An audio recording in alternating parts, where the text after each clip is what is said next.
And joining us now is Democratic Senator Jackie Rosen from Nevada, a member of the Senate Armed Services and Homeland Security Committees.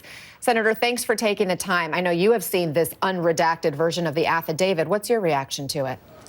Well, I can tell you that Pete Hegseth is probably one of the most uniquely unqualified nominees we have ever seen come before us for the Department of Defense.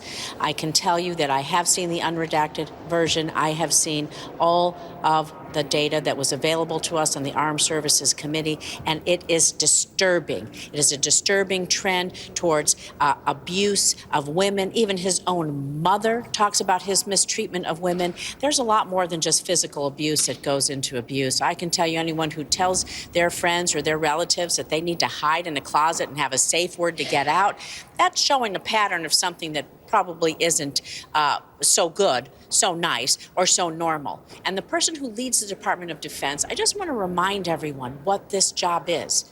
It is this job that this person has to keep all of America safe. Every single one of us, you, me, everyone listening, and everyone here. How do they do that? They take care of our men and women and their families in uniform deployed around the world, the 3+ million people who work at the Department of Defense. They stand up and they work with our allies and partners, and they need to be respected by not only America, but by our adversaries. And if you think that Vladimir Putin or anyone else isn't watching this circus of Pete Hegseth and laughing about how we're putting up someone so uniquely unqualified by their disposition and their experience, you have another thing coming. I'm sure they're just waiting for their opening to come after us. So you heard Senator Joni Ernst just a moment ago. She appears unmoved by these new allegations. Others, like Senator Susan Collins, have voiced more hesitation about Hegseth's nomination. What do you make of what you're hearing from your Republican colleagues? Well, I think they all have to look in the mirror and think about what's important. Think about our job. We give the American people, this is a person's job interview. This is their resume. And the resume for this job is to keep all of America safe, and our men and women who are deployed, keep them safe. And I can tell you also, this goes into recruitment. Who's going to join the military if someone's not going to take care of you, worry about you? He's disparaged veterans and people getting veterans benefits. I can tell you that I've had contact after contact with veterans who are so grateful I talked to him about that, because it matters when you're serving that you know whatever sacrifice you or your family make, you're going to be taken care of when you come home. And so the American people deserve a serious, qualified person. There are folks out there that can do this job and be respected by our country and by our adversaries. Pete Hegseth is clearly not one of them. At the end of the day, though, do you think Hegseth has enough votes to get confirmed?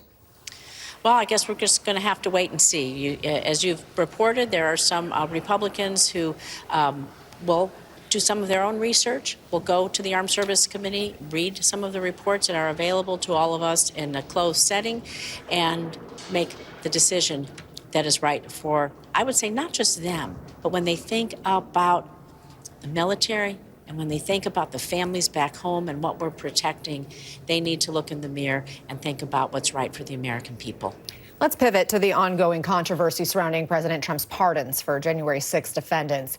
Here's what he told Fox News last night when he was pressed on why even the violent offenders got set free. It would be very, very cumbersome to go and look. You know how many people we're talking about? 1,500 people. Almost all of them should not have been, this should not have happened.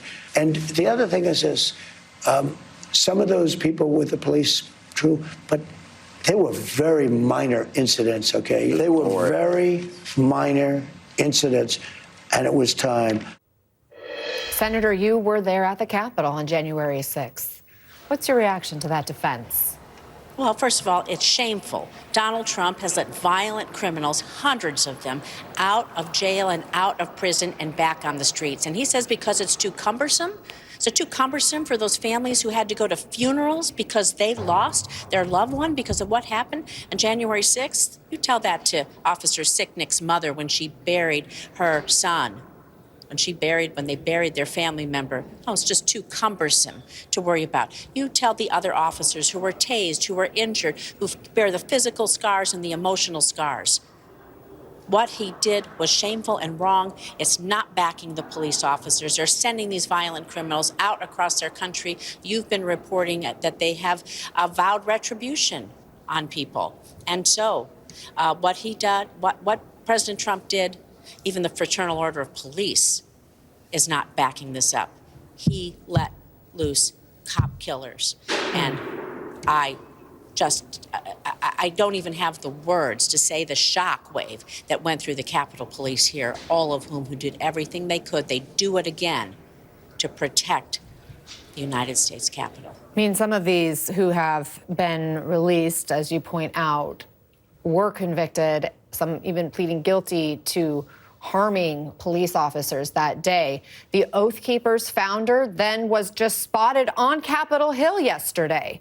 There's been talk from some of the GOP colleagues in the House of inviting pardoned rioters to the Hill for tours. Your response? I say, shame on them. What are they thinking?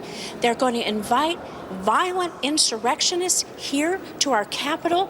It's an insult to the men and women who are part of our Capitol Police who protected this building. It's an insult to the men and women who come and work here every day trying to do the business of the Capitol. It's an insult to our democracy, and shame on them.